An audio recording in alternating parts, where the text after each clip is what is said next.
Why do you choose one product instead of another? Marketing is the process of creating, communicating, and delivering value to customers.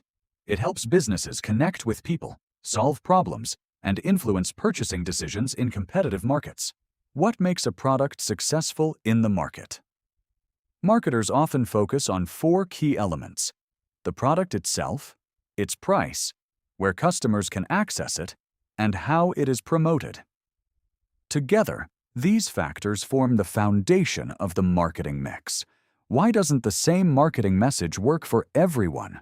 Customers have different needs, interests, and lifestyles.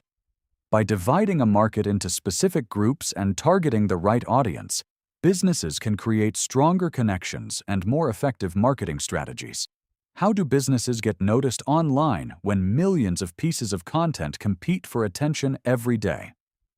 Digital marketing uses strategies like search optimization, social media, content creation, and email communication to attract audiences, build relationships, and drive business growth.